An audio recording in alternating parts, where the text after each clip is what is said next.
I told you I loved you when I was drunk off of a $7 bottle of red wine, and that doesn't mean I didn't mean it, but as you get older, you learn that the truth is no longer that simple. And if the truth hurts everybody that you know, is it really that much better to be honest?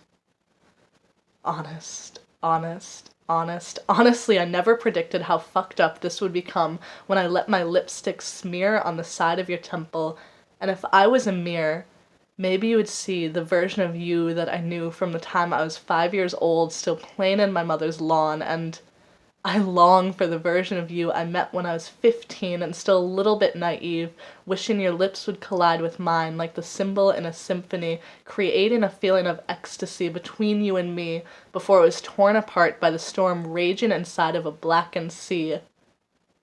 And see, I told you that the truth can cause more damage than it's worth, and this is what happens when you unearth years worth of emotion. It will release an entire ocean of worthless ambition, making you vulnerable to an admission of all these feelings you kept inside, and maybe it's time I tell you this sober.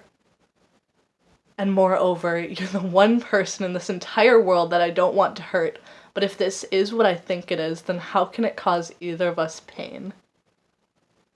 And I was told that pain is pleasure, and maybe that can explain why I enjoy the pit in my stomach whenever I see you, and sometimes I entertain the idea that this is nothing more than a fascination, infatuation, childish affection at its finest. But I know.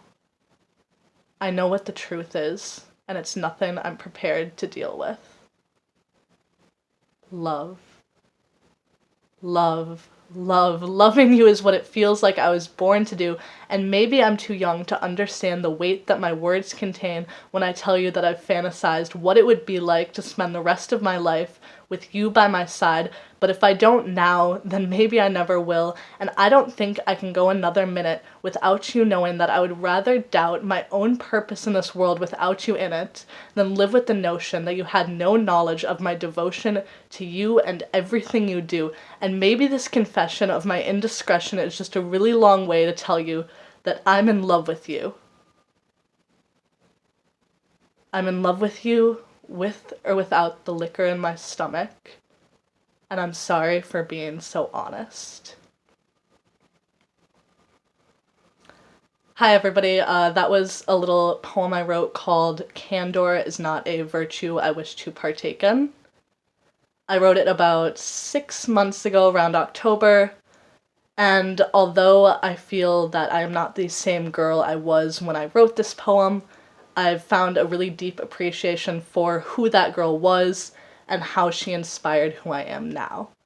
So I really hope that you enjoyed that. Let me know what you think. Thank you.